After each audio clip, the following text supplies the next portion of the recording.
I support both Liverpools. It's a very different story with your Liverpool because in Uruguay, Liverpool is such a small team. The thing that changed my life, to say, with Liverpool was Suarez. When Suarez signed for Liverpool, I started following Liverpool massively. Uruguay people follow our fellow countrymen that play all over the world, especially European teams. But I think that no team ever from Europe has been followed so massively that like Liverpool when Suarez was playing. Hello and welcome back to This is Anfield. Today I've got Juan Verdier, who is here to talk about Liverpool in Montevideo, Uruguay, because there's another club on the other side of the world with the same name. It's a very different story with your Liverpool because in Uruguay, Liverpool is such a small team, but happily we won the league for our first time in history last season. We share some things in common because we are rooted in a neighborhood, a very working class neighborhood. So that's kind of a similarity with Liverpool back in the UK. But yes, we have no Champions League or Copa Libertadores. We just have one league title.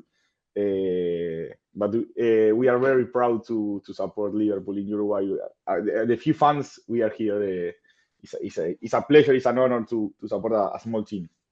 And I think the first question lots of people would ask is, how did you get the name? Is it a coincidence or is there a link? Yes, the link is not directly to Liverpool Football Club, but it's to the city. Back in the days, Liverpool was a very, well, still is, but a very important port, and Uruguay made a lot of trade with Liverpool. So that's the meaning of the name. And so that was to do with coal mines, coal traders coming over, because there's other clubs in Uruguay with names like related to Bolton Wanderers, for example, isn't there? Montevideo Wanderers. Montevideo Wanderers. Yes, we have a big influence of the English people. Of course, we are more influenced by the Spanish, Italians, and Portuguese.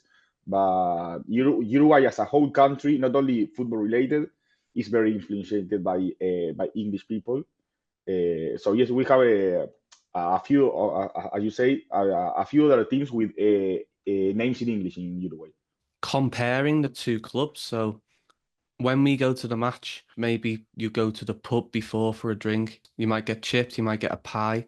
You go to the game, you sing, then you might have a drink after and go home. What are the kind of routines like going to the stadium in Uruguay? The first big difference is to Anfield go 60,000 people nowadays. To Belvedere, probably on average, 1,000, 1,500. Between 1 and 2,000 people. That's our average attendance. So we are really small. And yes, so in Uruguay, we don't have that pub culture so attached to the football. But sometimes we go to not to a bar to eat pizza or milanesa, which is something typical here in Uruguay. Or you can buy on the street street food like sausages. We call chorizos here in Uruguay, or just burgers, or just go. Sometimes you go straight to the ground. We don't have that always the pub culture. Yeah, so it's not for everybody, but it is a strong culture, especially among men. Talking about the link between the two clubs, has there ever been any kind of recognition from Liverpool's on either side of it at any kind of No, events? I don't think there were a connection from club to club, but yes, there were a connection via Spirit of Shankly, where I have a good friends. We made contact in 2020 before COVID with the Spirit of Shankly, and we ended up in really good contact.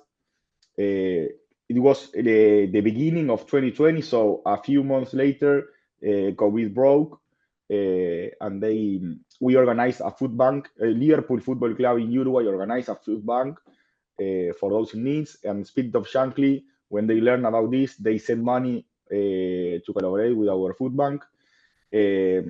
When they displayed all the banners in Anfield, when Liverpool were playing in Anfield with no fans but all the flags on the cup, they put one Uruguayan Liverpool flag on the cup. We received Mono and a few more friends came from Liverpool to Uruguay. We received him then in Uruguay. We also have the pleasure to receive Jockey from Transalpino in Belvedere. So we have a connection with the fans, but not directly with the club. And do you ever kind of look out for Liverpool scores? Do you have any kind of connection personally for Liverpool just because of the name and because we're the supporters? I support both Liverpools. Yes, of course. Is that because of the link you formed with the supporters, or was it when you were growing up? Was it just a name? Liverpool is such a big team, so growing up, he always was Liverpool. The Premier League is very popular here in Uruguay. The thing that changed my life, to say, with Liverpool was Suarez. When Suarez signed for Liverpool, I started following Liverpool massively, and then because of that, I started learning about the community, the city, the people, things that exceeded what was only Liverpool Football Club, and I really like it. I really loved it. So Suarez left to Barcelona, and I kept supporting Liverpool. So yeah, I support both Liverpools proudly. And is that quite common that maybe people will watch certain players for Uruguay? So that maybe Darwin Nunez now, no, he's not as good as Suarez was, and it'll make them attached to the club as well as the player. Uruguay people follow our fellow countrymen that play all over the world, especially Europe and the big teams. But I think that no team ever from Europe has been followed so massively that like Liverpool when Suarez was playing.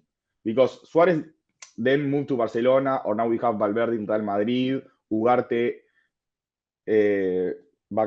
up north, etc. But Suarez Liverpool was, in my opinion, the most followed team by the Uruguayans. Never Uruguayans, we put alarms at 7 a.m. or 8 a.m. People change cable operators just to be able to watch Liverpool games. That's really interesting. Yes. Because there was certain cable operator that have the rights, the broadcasting rights, so people needed to purchase another cable operator. And can I ask now about Darwin Nunez and how Nunez is viewed in Uruguay as a player? The vision here is very similar to what I read from you. It's like he has everything to be good. He's just lacking the finish. He generates chaos. He runs his life. He gives it all, but it's just the finishing part. Once he solves that, he's going to be a fantastic player.